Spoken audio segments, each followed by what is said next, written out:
Sana pang... Alam mo naman, marami akong apo. Ang reklamong sisikaping ayusin ng public attorney ngayong gabi.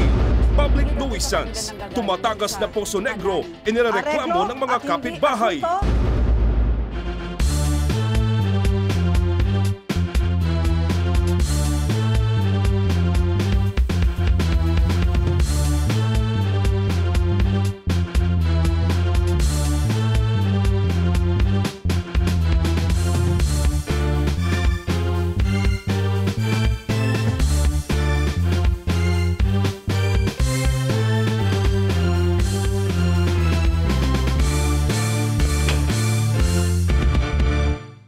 Maghaharap ang magkakapitbahay kay Public Attorney Chief Persida Acosta. Ang reklamo, tumatagas na Poso Negro na may dalang masansang at nakakaperwisyong amoy. Posible kayang humantong ito sa asunto? Magsitayo po ang lahat. Magsisimula na ang mediation.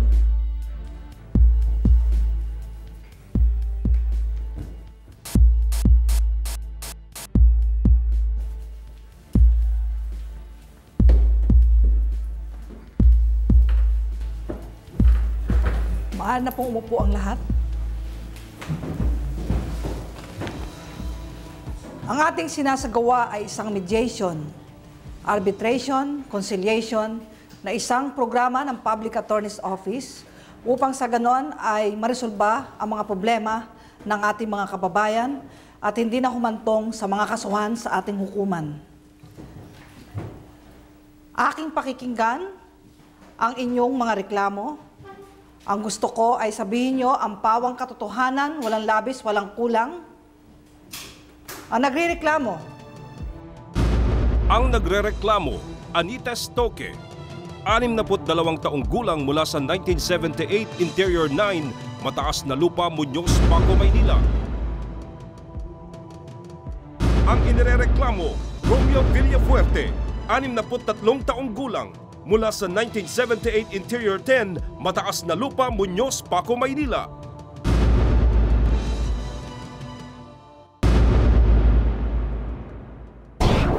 Ano po ang inyong reklamo? Yun yung lumalabas sa Poso Negro ni Romy.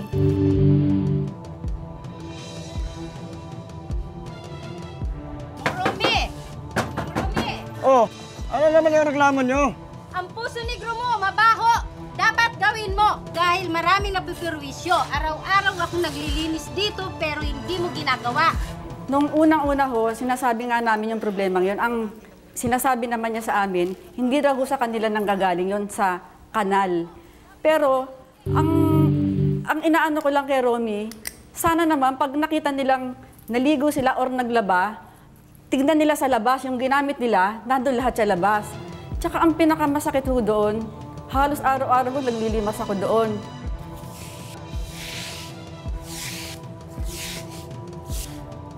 Pangalawa ho, ang tindahan ng ate ko nandito. Ngayon, tinakpan ko ho ng konting mga graba-graba. Yun lang ang inaano ko kay Romy, na sana naman kaming mga kapitbahay niya, pakinggan niya. Kailan po nagsimula ito? Last January, etong January to, magto 2 years na ho. So yun ho. 2008 nagsimula? Oho. O, yun ba yung galing sa talagang Poso Negro o drainage lamang ng mga pinaglaban? Galing ho yun sa Poso Negro. Gaano ba kabaho yung lumalabas na tubig mula sa Poso Negro? Yung bang pag umihiho kayo, maaamoy niyo yung singaw ng bowl? How about yung waste ng... No, wala akong waste naman, basta yung amoy ano. Naku, ang daanan dito sa inyo, sobrang putik. Grabe, ang daanan sa Eskinita, ang putik, ang baho-baho, ang daming kalat ng basura. Oo, sa totoo lang nakita mo yan. Napakabaho talaga. Nakakahilo ho ba yung amoy? Hindi naman ho, basta may amoy lang siya. Ngayon, Nakakakain naman kayo ng may gana dahil sa amoy.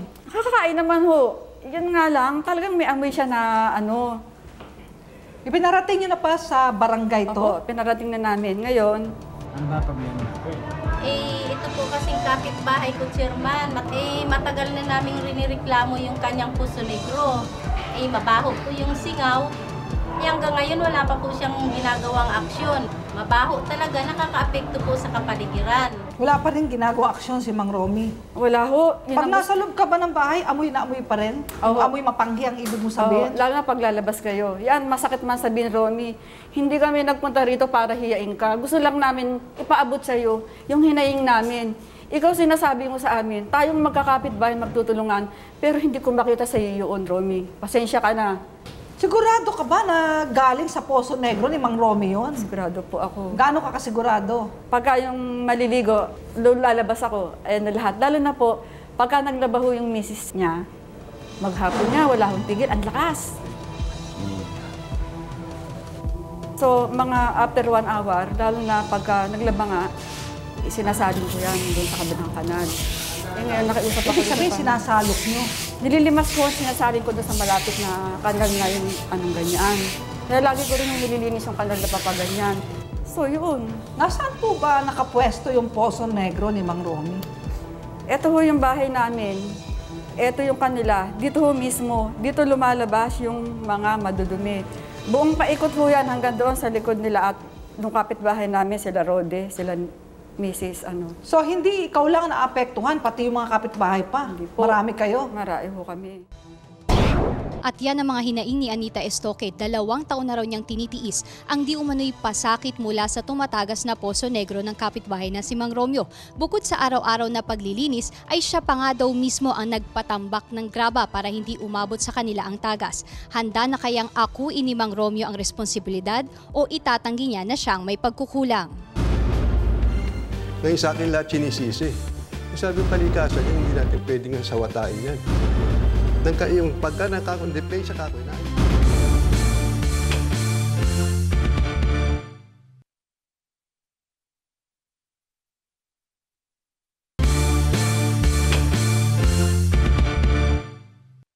Kwento ni Anita Estoque, araw-araw na sakit ng ulo ang dulot ng mabahong amoy tuwing lumalabas sila ng bahay.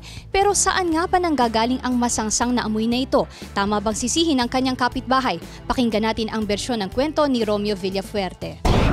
Kanina, Mang Romy, sinasabi ni Aling Anita na nagrireklamo laban sa'yo na tumatagas ang Poso Negro mo at tila mapanghi. Ano ang masasabi mo ngayon, Mang Romy? Dahil inireklamo ka niya ngayon. sa ngayon, ngayon pa lang yung mga 2 weeks pa lang naglilik na ganun. Noong dati, hindi naman po ganun.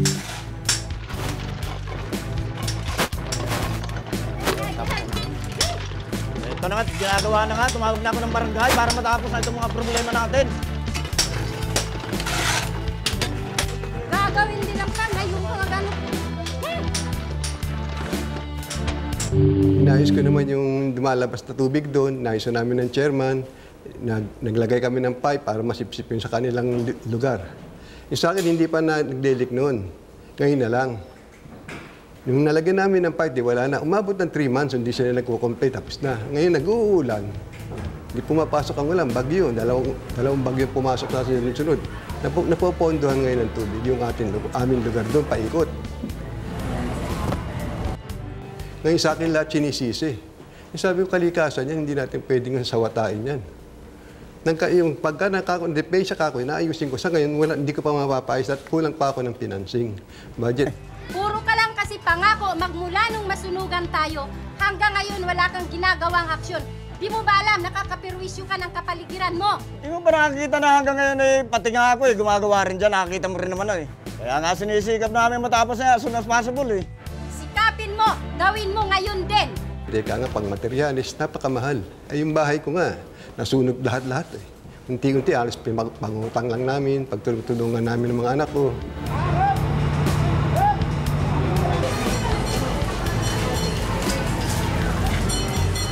Ibig mo sabihin na may kasalanan, kalikasan, kaya tumatagas ang Poso Negro Yung mo? dati, ma'am. Ngayon na po. Ngayon na, mga 2 weeks na, ngayon lumalabas na yun na kwan dahil parang napipiga na yung kwan Napupuno na yung aming Poso Negro ng bago na ilipat na namin sa kabila. Ngayon na lang talaga. Di sa Makatwid, hindi mo na sinisisi ang kalikasan ngayon. Hindi na. Sinisisi mo na rin yung Poso Negro mo. Opo, Maaaring papaayos may ko po problema yung Poso papaayos Negro ko po mo. yun. Sa may pintuan namin dumadaan na. Kasi katabi ng ng aming kusina. Magkasama ba yung galing sa CR na ball, yung lagayan ng human waste, aka yung pinaka-Poso Negro ng Bukod po, lababo mo o paliguan mo? Bukod po yun, dalawang layer po Magkabukod. ma'am yun. Isa dumi at sa filter na magpatungo Gaano po. kataas yung lalim ng Poso Negro mo? Malalim po, hanggang dito po ma'am. Ngayon doon po sa lugar namin, palibasa, paikot na po ng bahay at matandang na yun, maraming mga Poso Negro na doon. Napupunta, humukay ka lang ng isang pie, ganun kalalim. Mula sa flooring nito, isang pie hanggang dito. Nagkakatubig na. Kaya mapondohan ng tubig, maapaw na lahat. Ngayon, sakit po malabas, sa kabila, mahanap ng way. Sa akin, tingin kulang ang lalim ng Poso Negro mo. Hindi mo sa kuwala. Kulang yun. Dapat mga ano yun, mga lampas tao. Ma'am, may tubig na po. Miski nung hukayan namin yun. Hindi ka ba nababahuan sa lumalabas na tubig na Inaalis yan? po namin yung tubig, nalagay po namin dun sa one hole na takbuhan ng main drainage. Doon sa Drainage sa tagiliran. daan. Po? Sa kalye, Hindi, drainage. po sa labas po. Kasi dalawa po ma'am yun eh. Nagigitnaan po kami. Isa rin sa may karsadang malaki, dito sa looban, meron ding isa. Di sa Makatwid, nililimas mo na yan. Tumatagas na talaga, umaapaw na. Ganun po, pag nagbuhos po ng tubig, yung naglaba, maapaw. Inasalok po namin yun. E paano mo natitiis yung amoy? Naglilimas ka kamo, limas ka ng limas. Hanggang sa limas na lang. Hindi mo pinalalaliman. Hindi, ayusin ko po yung wala pa akong budget para paggawa yung hagdan, matatakpan mo yun. Yung semento yun po ng Sahara, may Sahara po yun eh. Nilagyan ko ng semento Sahara. Yan yung talaga, yung tubig talaga sa inabot ng bagyo, napopondo.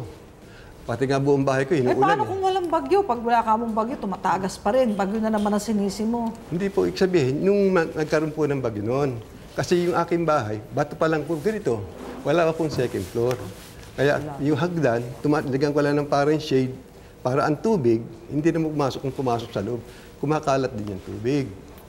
Ngayon, pag nakapera nga ako, nakaunti-unti, nagagapang ko naman, pag-aagayos ko lahat yun. Yung lahat na pinukomplain nila, paayos ko yun. Aling Anita, ano masasabi mo sa mga sinasabing depensa ni Mang Romeo? Meron daw silang perang, yun nga, ayusin niyo yun. O, Mang Romeo, kailan mo ipapagawa? Huwag naman masyadong matigas ang makapera. ulo. Ayusin ko naman yan eh. Tulungan niyo ako. Maghati-hati tayo sa gastusin. Anong Kung gasto? kinakailangan. Kung Gastusin. magkano, palagay mo ng 5,000. Nakita mo. Hati tayo. Anong gasto? Sandali. Bakit sila ang gagastos sa Hindi po, problema mo? Nakita mo kami, Hindi, sa wala kami kanya nga po. na buhay mag-asawa. Hindi, Ano itutulong ko sa'yo? Neneng, mag-share tayo. Hatiin natin kung magkano gasto. Para saan yung share? Sinasabi mo yung gagastusin kami. Ganito. Ayusin mo yung sa loob ng bahay mo. Kami bahala doon magpasumiento sa gilid. Yung sa loob ng bahay mo muna ayusin mo. O yun na nga, ayusin ko talaga Wala yun. kaming dapat i-share sa'yo. Yung loob ng bahay mo ayusin mo kung bakit lumalabas yung mga tubig. Hindi pa nga tapos yun eh. Kasi nga pending nga ako sa pera. Kuroni. Masakit na nga sa ilong, delikado pa sa kalusugan. Pero nangako naman na si Romeo Villafuerte na ipapagawa niya ang kanyang tumatagas na Poso Negro. Pero ang sabi nga ni Anita Estoque, hindi naman ito ang unang pagkakataon na nangako sa kanya ang kapitbahay. Alimbukay sa buong paligid yung mga amoy na yan. Bago ka pa makasuhan at... Basta makapera Kasi na kagad. na kami. Teka, Mang Romy, meron ka bang hanap buhay sa ngayon? Sa ngayon po, wala nga.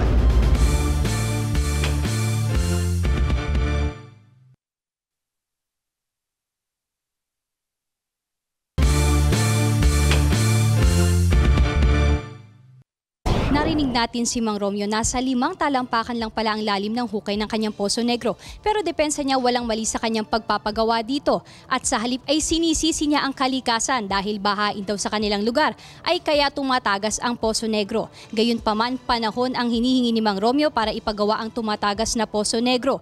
Pero ang tanungan ng mga nagrereklamong kapitbahay, hanggang kailan ba sila maghihintay? Sa kaso ni Romeo Villafuerte, maaari siyang masampahan ng kasong public nuisance. Ayon sa Civil Code, ang public nuisance ay nilalarawan bilang isang kilos, establishmento, negosyo, kondisyon ng ari-arian o anumang bagay na una, nagbibigay panganib sa kalusugan at kaligtasan ng iba. Pangalawa, nangiinis o nagdudulot ng masamang epekto sa sensibilidad. Ikatlo, mga bagay na tumataliwas sa nakagawian o moralidad. Pang-apat, anumang bagay na nakasagabal sa pampublikong daanan. At pang-5, mga bagay na nagdudulot ng sagabal sa mga pribadong ari-arian. Aling Anita, ano masasabi mo sa mga sinasabing depensa ni Mang Romeo? Ang gusto ko lang, nagpunta tayo dito, Oh, sige, magtutulungan tayo. Hindi tayo nag-aaway, mag-uusap lang tayo. ayusin mo yung pinaayos namin. Oo, yun na nga eh. Ang hinala Sabi ko nga ni naman, Danny, wala nung pang mister budget ko ho, hindi mo pinalit. Paano ba ginawa mo sa Poso Negro? Sedimento yung paikot yun, nilagyan ng buhangin, hinadinan ng hati, nilagyan ng singawan, nilagyan ng exit alabas Hindi dun mo sa... pinalitadahan yun. Palitada yun, hindi pwedeng wala. Kasi Nilagyan pati loob. kung may mag-check lang Kaya mo lang. doon, hindi ho lalabas ng ganyan-ganyan. Ang bagong Yung buhay dati na na Poso yun, Negro. talagang pinalabasan na ng Bakit ho tubig yung lumalabas? luma na eh. Saan ho nanggagaling yun? Ito yung Poso Negro nila. Kung yun, maayos ang palitada nun, Romy, hindi lalabas yung... Sa loob nga ng bahay nyo, naglilimas na kayo eh. Saan nanggagaling yun? Tapos ang flooring main po pipe niya, nila. mataas. Kaya pa nagkaroon ng Kasi tubig, maliliit pa lumalabas yung mga anak doon. niya, talagang tumatagas na doon. Naku, Mang Romeo. Opo. Marami kang mapeperwisyo at kabi-kabila ang magiging kaso mo. Alam mo ba, ang Poso Negro nakalilikha yan ng masamang epekto sa katawan ng tao kung di ayos ang pagkagawa. Ang tawag dyan ay public nuisance. Kasi lahat ng dumi ninyo, nandyan, pumupunta. Kung umaapaw na yan, limas ka lang ng limas, tumatagas yan, pwede magkasakit ang mga kapitbahay mo. At yan, sangayon sa article the Civil Code, pwedeng i-abate yan sa Marili. Pwede ka rin, pangalawa, makasuhan under the Revised Penal Code ng kapabayaan under Article 365 of the Revised Penal Code. At pwede ka ding ma-civil case, makasuhan ng action for damages. Kabi-kabila ang magiging problema mo, Mang Romeo. Ayusin ko po, ma'am, yun. Kasi nga, minsan nagawa sila ng cement sa flooring doon. Halos sa akin lahat ang takbo ng tubig. Nag-semento nga sila. Teka lang po Yun sa may Kung karsada tutuusin, doon. tataasan na sana yun dito dahil sobrang amoy. Ngayon sabi ko ng anak ko, yung binata, mawag kang magpataas, ang problema nasa loob ng bahay ng Romy. Kahit ilang taas ang gawin mo dyan, andun pa rin ho ang problema talaga. Yun. Ngayon nga ho eh. Sa tingin mo, Aling Anita, puro pangako na lang si Mang Romeo? Oo, kasi ang sinasabi... Nakailang pangako na siya sa barangay sa'yo? Hindi ko, kasi isang beses lang kung nagpunta ang mister ko dun eh. Ilang beses mo siyang sinabihan? O ba, nag-oral demand ka sa kanya? Siguro may 5-6 ganyan. Kung hindi man okay sa kanya yun, basta ako yun, 5-6. Kasi ako na lang ho bilang kapitbahay, siguro yung once lang ho na masabihan ako, kakahiya na ho yun, lalo na kung Poso Negro. Pero bakit kami hindi ho niya iniintindi? Naku, Mang Romeo, alam mo ba ngayon, mga anak mo pwede magkasakit dyan? Iba pang pangalan ng inaano. 14, ma'am. 14. Oh, yun, maliliit pa pala yung mga anak mo. Pwede rin silang magkasakit dyan. Yung typhoid fever, nakukuha sa mga kahit amoy lang. Yung viral na yan, na sinasabi, infection, at pwedeng maging meningitis pa. Dahil ang dumi ng tao, dapat maayos ang ano niyan, ang pagtatapon at paglilinis. Hindi po pwedeng ganyan na sumaalimbukay sa buong paligid yung mga amoy na yan. Alam mo ba yun, Mang Romeo? Kung meron ka mang mga binabudgetan sa pamilya mo, dapat unahin mo yung Poso Negro mo. Bago ka pa makasuhan at bago ka pa makulong, pampiyansa, magiging problema mo. Ang kalusugan ay kayamanan. Tama po yun. Health is wealth. Paano kung may sakit na itong mga kapitbahay mo, kamag-anak mo? Paano na? Paano kung huli na ang lahat? Kaya sa puntong ito, hindi po pwedeng na saka-saka na, pag nagkapera, kailangan sabihin mo yung takdang kapanahunan para maayos ang gulo na ito. Magkano ba ang kita mo pag nagsa-sideline ka? Depende po, ma'am, sa trabaho eh. Magkano nga ang pinaka-average sa isang buwan? May kita ka ng mga 500, 700, 1,000. Ganon. 300, 2,000. Pag kami swerte, binabudget ko rin para sa panggamit. Unti-unti. Hindi ko pwedeng bigay. Kung konti lang ang baliwala na ka lang, popondo mo talaga eh. Para isang trabaho lang. Di pwede mo pa rin asikasuhin yan. Opo, asikasuhin Alam mo ba ko. na 15 araw mula ngayon, kaya mo nang asikasuhin yan, ipaayos? Nagawa ko po yun na paraan. Mas maaga. Mas maaga. Opo. Mga ilang araw mo kaya? Yung 15 days na binigay nyo, gagawin ko po yun. 15 days. Hindi mo ba magagawang mas maaga sa 15 days? Wala pa po yung pera eh. Pag may pera na, madali na. Pero 15 days, kakayanin mo. Kakayanin po. Mula ngayong araw na to. Opo. At ikaw naman, Mang Romeo, ay meron sinasabi ngayon na payag ka na ayusin mo at nangangako ka.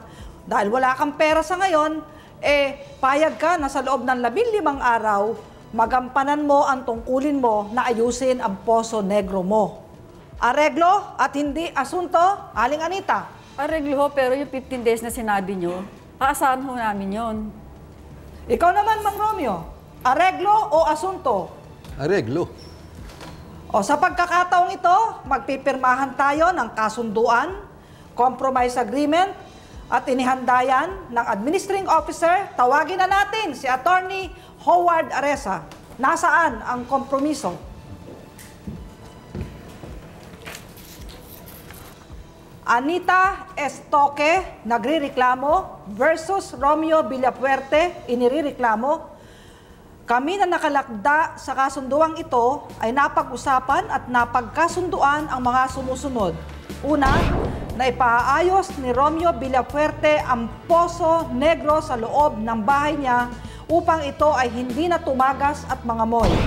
Ikalawa, na ang pagsasaayos ng nasabing Poso Negro ay isasagawa sa loob ng 15 araw mula ngayon. Ang kasunduang ito ay voluntaryo naming isinasagawa ng walang halong pananakot at hindi sapilitan at hindi labag sa batas, hindi immoral, hindi kontra sa nakagawian o pampublikong polisiya. Nilagdaan at sinumpaan sa araw na ito. Attorney Aresa, narito na ang kasunduan, handa na para pirmahan ng bawat panig. Kung sakaling hindi susundin ni Romeo Villafuerte ang nilagdaang compromise agreement, may 3 paraan na ibinibigay ang batas upang tanggalin ang isang nuisance. Una, maaaring sampahan ng kasong kriminal ayon sa Revised Penal Code ang sinumang mapapatunayang nagkasala. Pangalawa, maaaring sampahan ang nasasakdal ng kasong sibil na ihahain ng punong lungsod. At pangtatlo, maaaring tanggalin ang nuisance agad-agad nang hindi nadadaan sa hukuman. Pagkatapos na nilagdaan nyo ang inyong kasunduan, nais ko lamang na kayo ay muling maging mabubuting magkapitbahay. Bahagyang nagdalawang isip man ay pumayag na rin si Romeo Villafuerte sa mga kondisyon ng kanyang kapitbahay na si Anita Estoque. Paggagawa niya sa loob ng 15 araw ang kanyang tumatagas na Poso Negro, palalaliman at sesementohan kagaya ng napagkasunduan. Subukan nating kausapin si Mrs. Anita Estoque, ang nagreklamong kapitbahay. Aling Anita, kontento po ba kayo sa napagkasunduan niyo ngayon? Okay na rin yun nga lang kailangan. Ito ano na pag-usapan dito ng pagkasunduan. Ito ba rin? Kayo po mismo nagsabi wala po kayong trabaho ngayon. Saan nyo kaya kukunin ang pondo para ipagawa ito? Wala, may hindi mo ako mangutang, may magpapautang at may tutulong. Nagawan ko as soon as possible.